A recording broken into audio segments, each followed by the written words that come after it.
Hello students, welcome to GRD classes. तो आज के इस लेक्चर में हम कुछ न्यूमेरिकल करेंगे कैपेसिटर से रिलेटेड। दैट इज़ ये एक पहला क्वेश्चन है जिसमें हमें सी नेट फाइंड आउट करना है, सी ए बी फाइंड आउट करना है। और मैं आपको पहले ही बता रहा हूँ, मैं जितने भी न्यूमेरिकल लूँगा तो उसमें मेरे पास जितने भी कैपेसिटर होंगे मैं 1 माइक्रोफैराड लेके उनकी कैपेसिटेंस रखूँगा। ठीक है, तो स्टार्ट करते हैं। कहता है अगर ये 3 कैपेसिटर्स बेसिकली सीरीज़ कॉम्बिनेशन है तो ये तीनों के तीनों अब सीरीज़ में है, तो 1/CAB जो होगा तो बेटा वो 1/C1 1/C2 प्लस 1/C3 बन जाएगा। ठीक है, तो अगर ये इस तरीके से बन जाएगा तो you can right 1/1 1/1 1/1, you can right 1CAB, you can say 3/1। तो CAB की जो वैल्यू हो जाएगी क्रॉस मल्टीप्लाई कर दोगे ये 1/3 माइक्रोफैराड आ जाएगा। माइक्रोफैराड जो होता है याद कर लो, 1 माइक्रोफैराड जो होता है 10⁻⁶ फैराड होता है। ठीक है,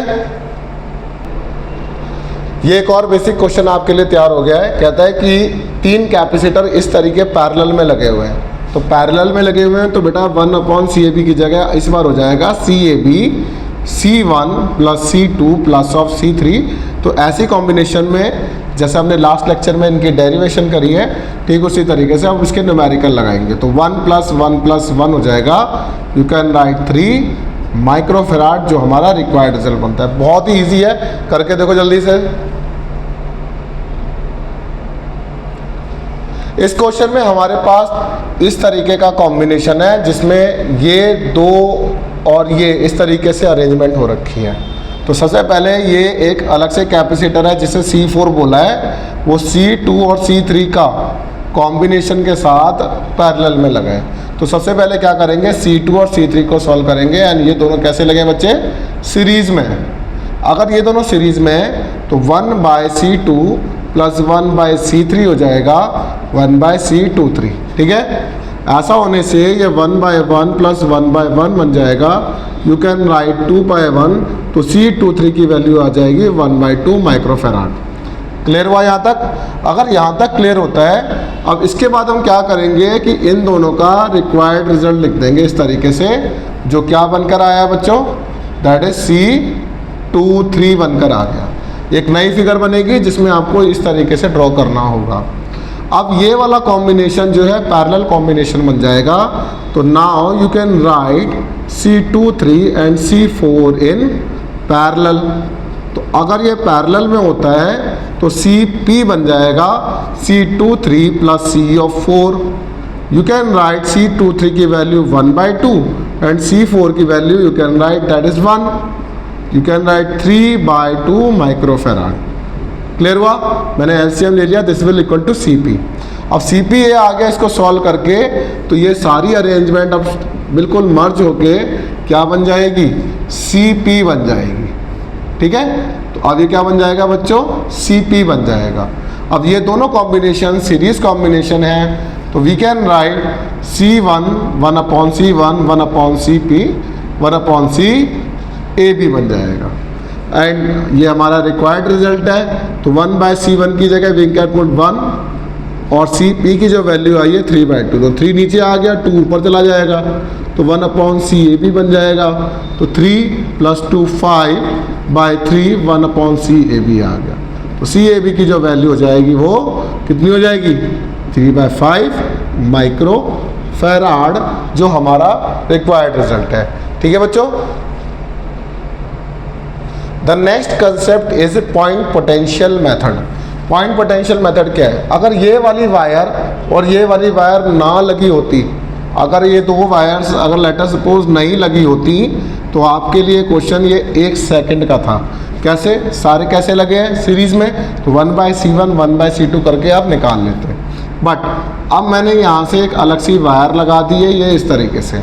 अब ये सारे पैरेलल में नहीं है, 1C1 से लेकर C5। क्या करना होगा, दैट इज पॉइंट पोटेंशियल। तो जो ये वायर है, ये वायर नंबर 1 है, तो इसको W1 मान लो। और ये वायर है, ये वायर नंबर 2 है जिसके 2 जॉइंट है।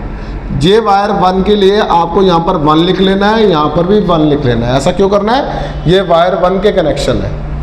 ये वायर 2 के कनेक्शन है तो यहाँ पे 2 लिख लेना है, यहाँ पर भी 2 लिख लेना है। ठीक है बच्चों, ऐसा करने के बाद आपको यहाँ पर पॉइंट्स प्लॉट करने हैं क्योंकि टॉपिक का नाम ही पॉइंट पोटेंशियल है। 1 दिस इज 2, तो 1 दोबारा है तो ये 1 ही है, 2 है, और this point is B. Clear. अब देखो जरा, ए से 1 में कौन लगा है? C1, तो ए से 1 में C1 लगा है, समझ में आया। 1 से 2 में कौन लगा है? यू कैन से C2, तो 1 से 2 में कौन लगा है बच्चों? C2। 2 से 1 में कौन लगा है? C3, तो यू कैन राइट 2 से 1 में यहाँ पर C3 हो जाएगा। ठीक है। अब 1 से 2 में कौन लगा है? C4, तो 1 से 2 में कौन लगा है? C4। 2 से B में कौन लगा है? C5। आई होप कि आपको ये क्वेश्चन क्लियर होता है। अब आप क्या करेंगे, अगर इस तरीके का सर्किट बन गया है तो सबसे पहले इन सबको पैरेलल कॉम्बिनेशन में सॉल्व करने के बाद जो भी आपका आंसर आता है, ठीक है, तो इसका लेटर सपोज आंसर आया है C2 3 4 आएगा, है ना, पूरा करने के बाद फिर लास्ट में जो सर्किट बनेगा ये बन जाएगा C1, this is C2 3 4 and this is C5, this is point B and this is point A। I request ये क्वेश्चन आपको खुद सॉल्व करना है और मुझे वैल्यूज़ बतानी है कि क्या क्या वैल्यूज़ आई हैं मेरे व्हाट्सएप नंबर पे और GRD क्लासेस के कमेंट बॉक्स में। अब ये एक और क्वेश्चन आ गया पॉइंट पोटेंशियल का। ये आने वाला क्वेश्चन लग रहा है, एक्सपेक्टेड प्रॉब्लम लग रही है हमारे लिए, तो रिक्वेस्ट है इसको जरूर करिएगा। तो कहते हैं अगर ये पॉइंट A है तो क्या यहाँ पर कुछ कैपेसिटर है? नहीं है, तो this point is also A। अब ये ऊपर की तरफ जाते हैं तो यहाँ पे कैपेसिटर है, तो ये पॉइंट दोबारा A नहीं बन पाएगा। यहाँ से लेकर यहाँ तक कोई कैपेसिटर नहीं है, नॉर्मल वायर है, तो मैं यहाँ पर दोबारा पॉइंट A प्लॉट कर सकता हूँ। अगर ये पॉइंट B है तो ऑब्वियस सी बात है यहाँ पर कोई कैपेसिटर नहीं है, तो we can write this point is B। तो now let us consider this point B X। ठीक है, तो we have only 3 points A, X and B। तो now this is A, this is X and this is B। तो A से लेकर X में कौन है? तो यू कैन राइट C1, मैं ऊपर वाली वायर की बात कर रहा हूँ। तो A से लेकर X में कौन है बच्चों? C1 है। X से लेकर A में कौन है? C2। तो A से X में C1 भी है और A से X में C2 भी है, तो ये दोबारा यहाँ पर मैंने इस तरीके से लगा दिया। X से लेकर B में कौन है? C3। ये लो बच्चों C3 आ गया। क्लियर हुआ यहाँ तक? अब A से लेकर B में कौन है? C4। तो now we can write A से लेकर B में कौन है?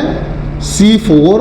आई रिक्वेस्ट सारे कैपेसिटर्स की मैग्नीट्यूड 1 है, 1 माइक्रोफराड है। तो क्या करेंगे, सबसे पहले इसको सॉल्व करेंगे।